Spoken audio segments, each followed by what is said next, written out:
As most of you know, I went to Bible college at Western Christian. I spent 2 years in Leyburn and 1 in Dauphin, and I thought the Bible college at Western Christian gave me a good foundation for a lot of what I needed to do when I was going out to preach. And I had lots of really good teachers, I had lots of really good classes, but to be honest with you, I don't really remember a lot from that time. I don't remember specific things very well. I just know that they gave me a good foundation. There is one exception to that rule, though, and that is that every year we had a counseling class with a guy named Jim Hawkins. Some of you will remember Jim Hawkins. He lives out in BC. They would bring him in, and he would do a counseling class with us for a week at the end of the year. And those classes were always excellent, always really good. But he did an exercise with us one time that I still remember today, like 30-some years later. I remember doing this one thing. It's probably the only thing from Bible class that I remember very specifically. And the exercise that we did was this. He handed out a little booklet of paper, and the paper had 25 pages in it. And so he instructed us to take our little booklet of paper. Everybody had one. He said, I want you to write down on the first 5 pages 5 relationships that are really important to you. So 1 on each page in the first 5 pages. So we did that. And then he said, I want you to write down 5 things that you really like to do. And so we wrote those down on the next 5. Take the next 5 pages and write down 5 people who are really important to you. Just on and on like this, right? 5 things that make you unique. Things that you like about yourself that are unique and make you different, you know. And so we filled up the 25 pages with 1 thing on each page. And then he started telling a story. And his story went something like this. You are living in your country and all of a sudden war breaks out and you've got to leave your homeland. You're being forced from your home and I want you to move, and because of that loss you've got to take 2 items out of your 25. You've got to get rid of 2 things. So you had to go through and tear out 2 pages of whatever. And then he said, now you're going along and you've become sick and you've got a serious illness, and so you're going to lose some other things. So I want you to go through and tear out 3 more pages. And it kept going like this, right? Something else has happened and you got to tear out more pages. And by the time we got to the end, we had 3 pages left in our little booklet of 25 that we started with. And he said, okay, here's the thing. Here's the reason we do this exercise, and here's why it's important. The 3 things you now have left are the 3 most important things to you. You have chosen to get rid of the other things that you thought were really important. These are the 3 you have kept. And then his question was, do you value those 3 things every single day? Are the 3 things that this exercise has just said are the 3 most important to you? Are those the things you actually think about or live with or do all the time? Now, like I said, I remember that exercise partially because maybe I was kind of a serious kid in the first place. I've always thought about end times and what's most important, and maybe that's part of my upbringing. I've always been thinking about things falling apart and holding on to the important things. But I remember that exercise because it clarified that there are some things that are really important, which most of the time we forget about as we chase things that are less important. And so 30 years later, I still remember that exercise. What Peter does in 1 Peter chapter 4 is he's trying to do the same thing that Jim Hawkins did with our Bible class. He's trying to get his readers to start thinking about the important things, not just the urgent things. The things that really matter, not just the things that happen to take up our time. And so he starts his little section here, beginning in verse 7 of 1 Peter chapter 4, and he says this, he says, the end of all things is near. That's his statement. That's what he wants his readers to think about. The end of all things is near. That statement is true in a couple of ways, right? It's true in the sense that God could return at any time. In fact, if we translated that just a little bit differently, it wouldn't say the end of all things is near. It would say everything is ready. That's sort of the idea, that everything is ready. Everything that God needed to put into place until he came back is in place right now. There's nothing we're waiting for other than God to say, today's the day we're going home. So he said, I want you to realize the end of everything is near. God could come back this afternoon. Maybe more personally to you, because you might think, well, Peter said that almost 2,000 years ago. Maybe more personally to you, the end might be near just for us, right? Who knows if the end is near for me tomorrow, right? So he's writing to them and saying, sometimes we get caught up in doing 1,000 things. But really, if we stop and realize that the end is near, and there are only a few things really important to make sure we are doing, then we would understand and we would focus better and we would do better things. And so that's his purpose. He wants to redirect them. And he gives them 3 things to think about, and these are the 3 things I'm going to give you today. And as I said earlier, this is not going to be hard to understand. The trick in this lesson is going to be, when you go home from here, to live these 3 things and make sure they are the 3 big things. Peter says this, the end of all things is near. Therefore be clear-minded and self-controlled so that you can pray. I want to start right there by saying that if we realize the end of all things is near, then we need to invite God to get involved, and we need to start praying. Now, you might think that sounds weird. Why are you saying we need to invite God to get involved? God's involved all the time. Jesus said, my Father's at work all the time. In fact, he said that in John chapter 15, verse 17. But the problem is sometimes we forget that.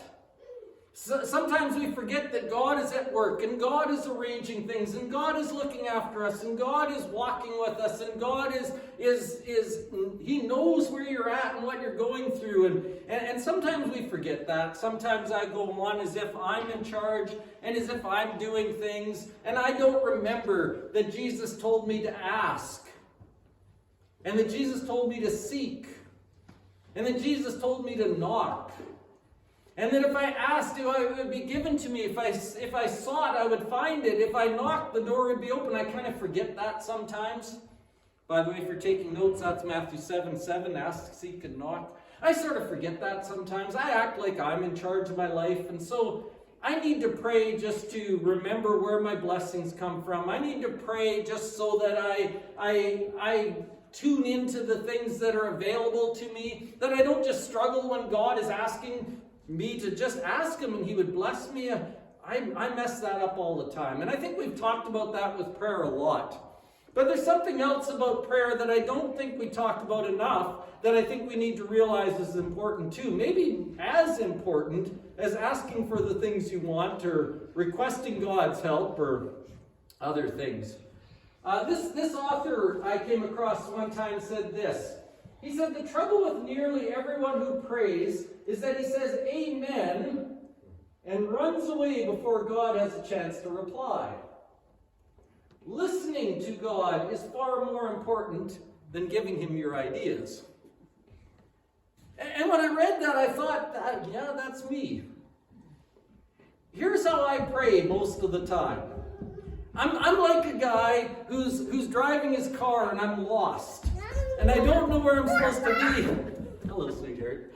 I'm lost and I'm not sure where I'm supposed to be. And so I'm driving along and we're looking for the ice cream place, right? We're looking for ice cream. And so we pull up to somebody and somebody's standing there and I roll down my window and say, hey buddy, we're looking for the ice cream place. And then I roll my window up and take off before he tells me where to go. That's how I pray a lot of the times. I roll up to God. Do you want to go see money?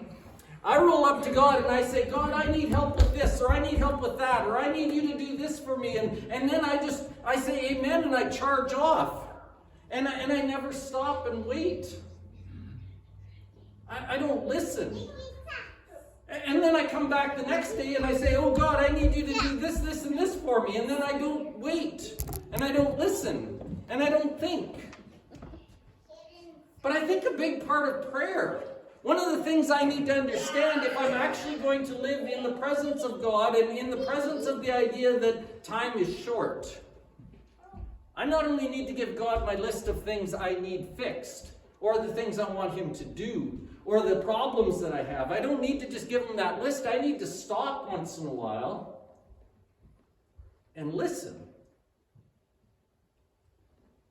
Now, some of you are saying, are getting a little nervous. You're thinking, well, are you saying God's going to talk to me? I guess he might. He has in the past. But it's more than that. It's just that I need to pray to God so that I tune my heart to him. Right? Prayer isn't just about me saying, oh, fix this and do that. I need to pray to God so that he can change me. So that my heart is tuned into him. Right?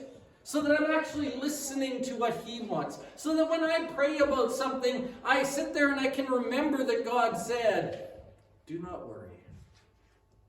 So I can listen and remember that God said it's going to be okay. I'm watching over you. I know every hair on your head. That's the part I need to listen for. Because if I'm just coming and giving him my list of things, it's not a very effective prayer life, right? But if I can pray not only my desires, but God's desires, then my heart is tuned to him, and I live differently because of it. I'd like to remind you that all over the book of Mark in particular, Mark 1:35 is one of the places, Mark goes out of his way all the time to talk about the fact that Jesus rose very early in the morning, while it was still dark. He left the house and went to a solitary place where he prayed. We see Jesus praying a great deal in the Gospel of Mark. Jesus isn't praying to get something. Jesus is the Son of God. He's raising people from the dead. He's making deaf people hear. He's doing all sorts. He doesn't need prayer to fix something. What does Jesus pray for? Why does he continually pray? So that he's tuned into his Father. So that he can hear his Father. So he can say, I don't say words that I'm coming up with. I'm speaking as my Father tells me to speak. That's why Jesus is praying. Jesus is praying so that he can say to people, I'm not doing the things I want to do. I'm doing what my Father's asking me to do. Jesus is praying, especially even on the last night of his life, so he can say, Father, not my will, but yours be done. He's listening in that prayer. And I think Peter says, the time is getting short, so can we pray? Can we have a clear conscience and pray? Not so that we can get what we want, but so that we can tune into the bigger things of God. Prayer is the first step that Peter comes up with, and the first thing he talks about. If the time is short, we need to tune into God's heart and his desires and his plans and his will and his way. And prayer is one of those ways that I do that. When we neglect it, we are harming ourselves. Peter goes on and he says, the end of all things is near. I want you to be clear-minded so you can pray. And then in verse 8, he gives you the second one. Verse 8, he says, above all, love one another deeply, because love covers a multitude of sins. He started with pray and get God involved, but then he says, above all, here comes your part. Above anything else that you're going to do, let's let God do his part. But above all, if you're going to do anything, the next thing I want you to think about is that I want you to love each other deeply. That is your job. In light of the fact that the return of Christ is coming and there's a new kingdom and new thing, your job, your biggest job, above all, love one another. Not just love one another in the church, love people. That's your job. Your biggest job. Love one another deeply. The word deeply there, the Greek word deeply, I'm told, is a picturesque word. It is a word that looks like this. And I couldn't even get a really good picture of it. But the picture is of a horse that is just running full out. I was looking for a good picture on the internet where you've seen the pictures. I couldn't find one. But where every sinew of his muscle is just straining because he's just running as hard as he can. That's the word deep. It is the picture of a sprinter just running as hard as he can and stretching for the line. Every fiber of your being is to be put into loving people. Every effort you have, every molecule of you is to love one another.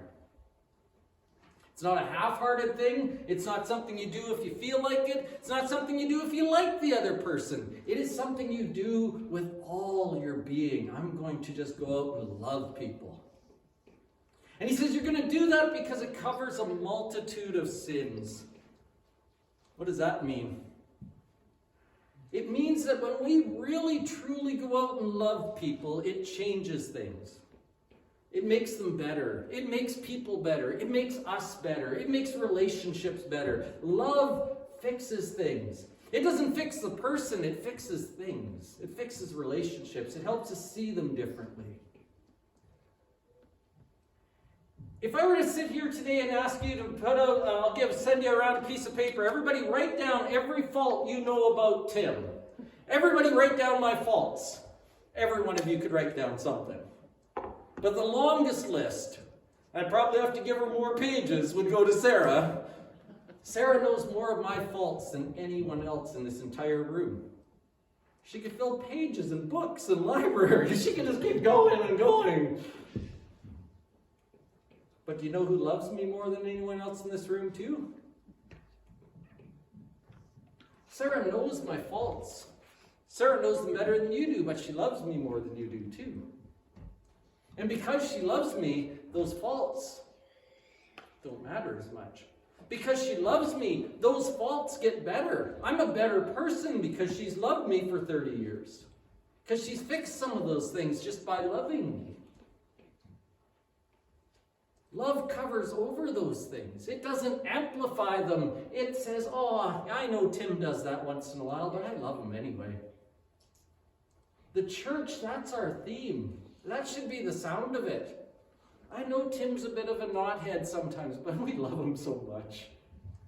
Right? It's not, we don't amplify the sin, we amplify the love part. And that covers over the things that aren't quite yet right. Because I'm getting better, and you're getting better, and we're growing up together, and that's how we see one another. In the Old Testament, we get a verse that sounds similar. It's not quite the same. It says, hatred stirs up strife, but love covers all offenses. That's from Proverbs 10, verse 12. I like this little change on it because it ends up at the same place, but the first line is important. Hatred stirs up strife. If you're going around pointing out everybody's problems, if you're going around saying, oh, do you know what I know about Bob? Or you know what Janice did the other day? You know what I think about Avis? If I'm digging up all that stuff, I'm not acting in love. I'm actually acting in hatred. I'm acting out of the wrong place, out of the wrong heart. I'm looking at the wrong list. I'm looking at the things that are wrong instead of the things I love. Proverbs says you're in the wrong spot if you're stirring up trouble. That's not what we're here for. We're not here to point out each other's problems. We're here to love one another and cover over those things. Not that we deny them, but we make them better because we love each other. Peter says, time is getting short. You don't have time to mess around. You don't have time. The church doesn't have time to fight with each other. The church doesn't have that time. This world doesn't have the time for us to mess around. And what this world needs is us just to love them. And as we heard last week, when they ask why, you tell them about Christ. You give them the answer for the hope that you have. Time is short. Love one another. If you like taking pictures of things or you want these quotes later on, you can get the quotes from me, you can get the slides, or you can just take a picture with your phone. I got a couple of quotes I want to throw in here to help you understand a few things more about just this love aspect. Sometimes people say, well, you know what, I just can't stand that guy. I can't love them.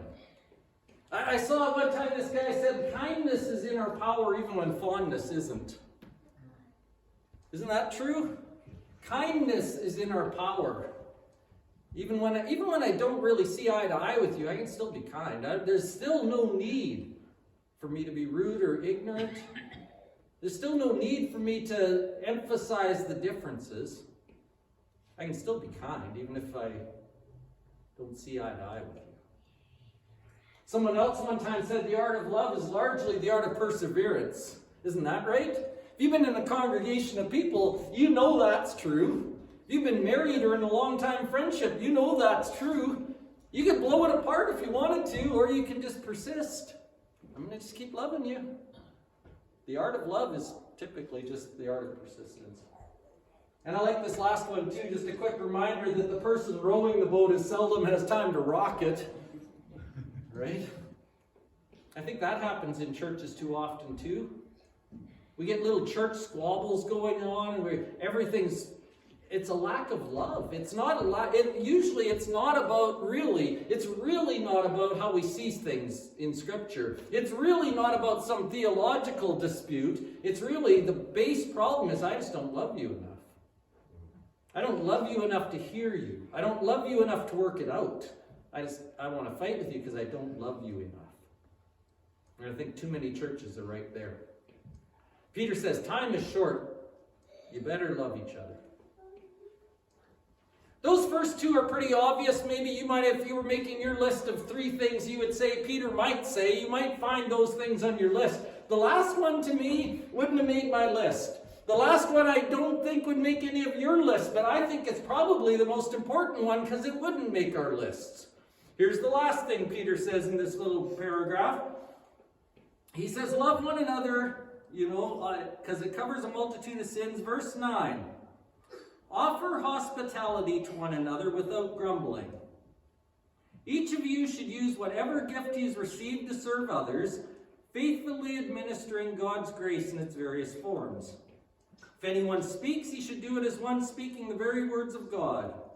If anyone serves, he should do it with the strength that God provides, so that in all things God may be praised through Christ Jesus. To him be the glory and the power forever and ever. Amen.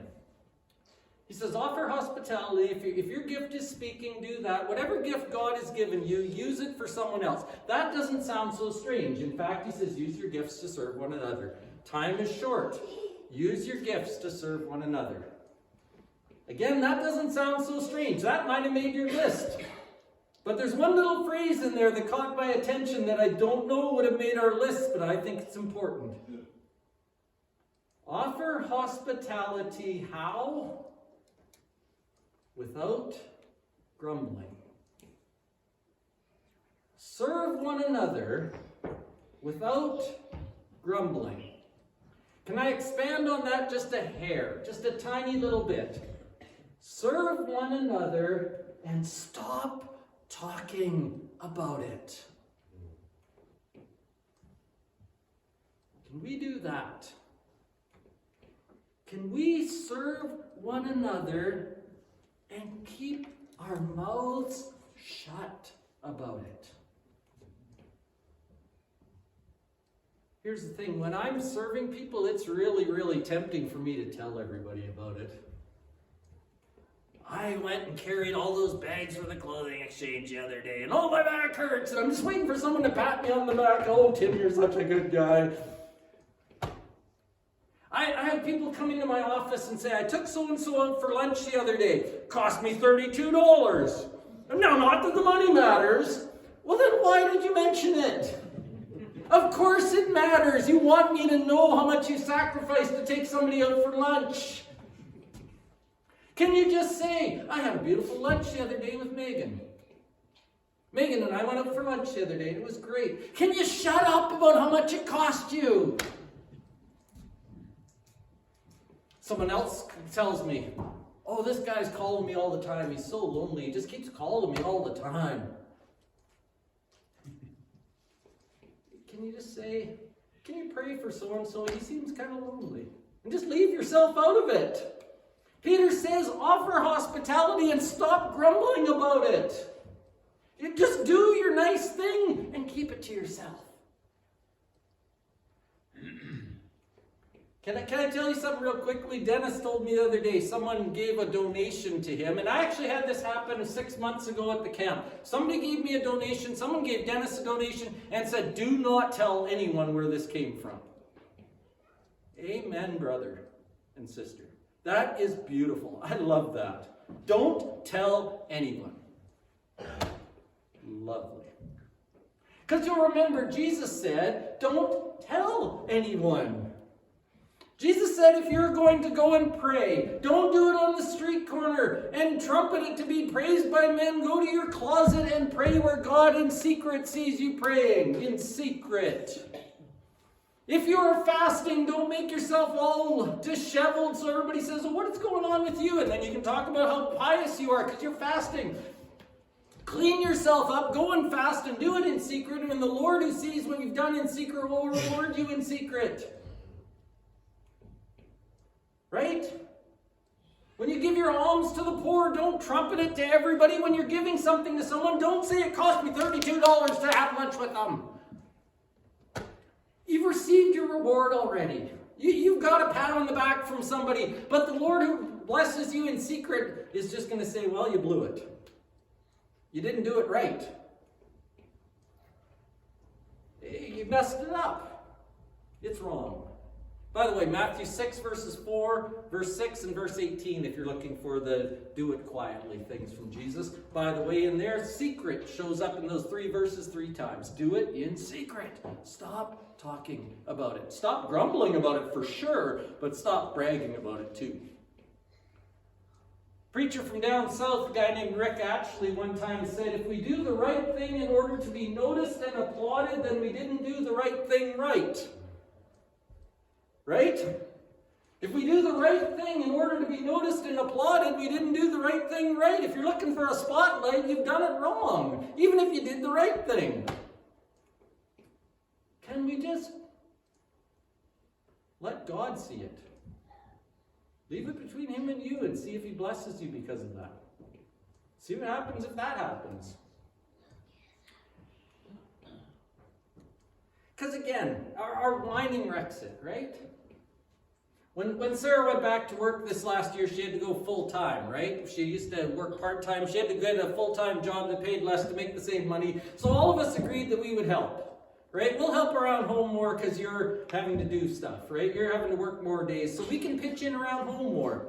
The other day, she says to me, I was going over to Caitlin's to check their house, and she says, oh, by the way, you're going by No Frills. Would you stop and get some bread and some milk and something else? And you know what my reaction was after having told her that I would help and do all the extra stuff? You know what my reaction was? Oh, I don't want to stop at No Frills. I hate No Frills. And I hate standing in line. I wasn't planning to do that. So she said, well, I'll just do it tomorrow after work, I guess. So then I get feeling guilty.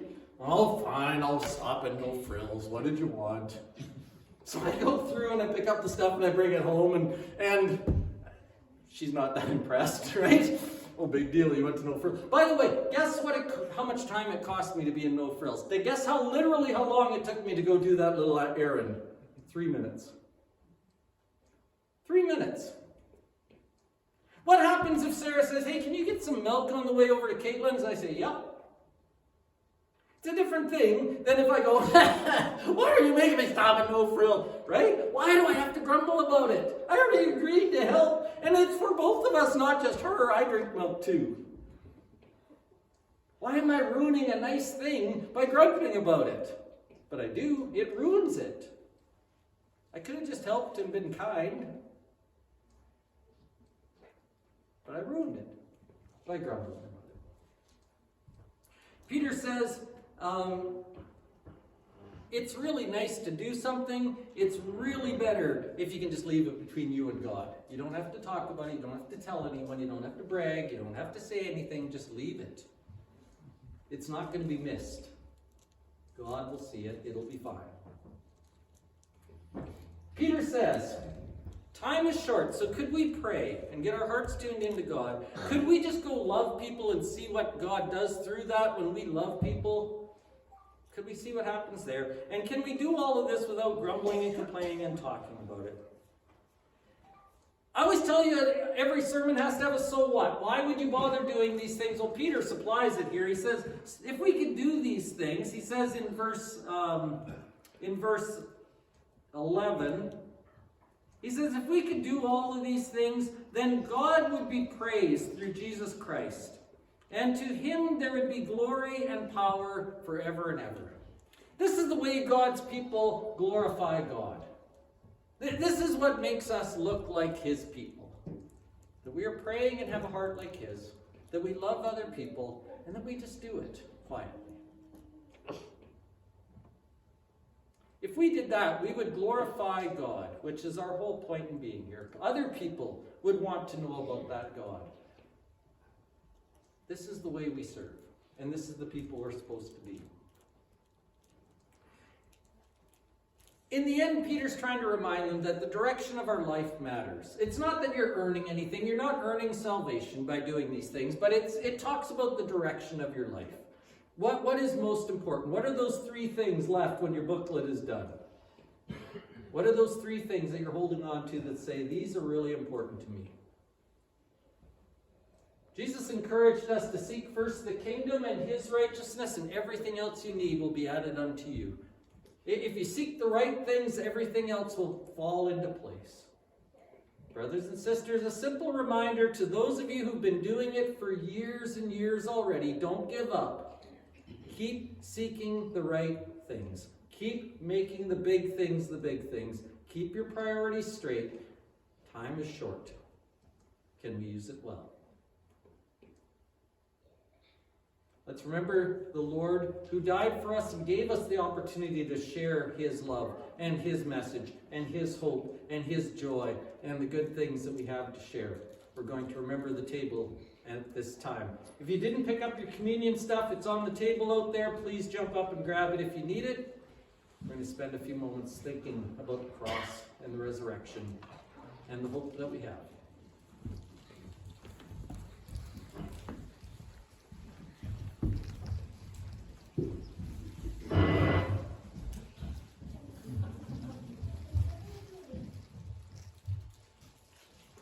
This morning we have the opportunity to be reminded, as Tim has said today, that love is the greatest thing we can do.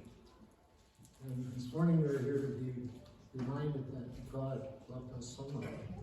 He gave his Son that we might have hope.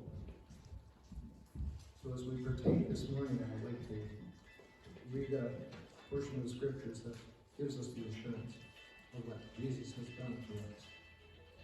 Therefore, brothers and sisters, since we have confidence to enter the most holy place by the blood of Jesus, by a new and living way opened for us through the curtain, that is, his body, and since we have a great priest over our house of God, let us draw near to God with a sincere heart and with the full assurance that faith brings.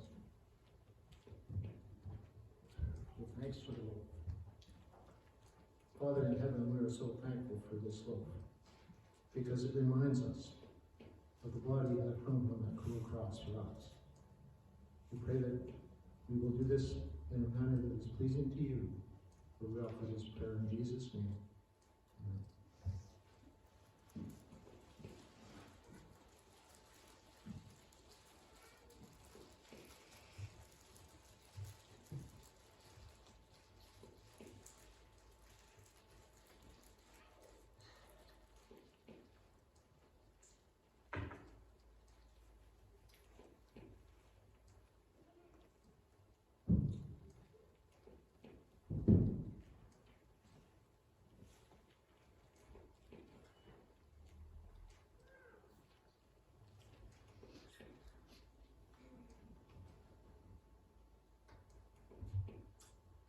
Father in heaven, we give you thanks for this fruit of the vine, for the reminder of the blood that was shed on that cruel cross for us. Father, we pray that as we partake of this fruit of the vine, that we will be reminded of the great gift you have given us. We offer this prayer through Jesus' name. Amen.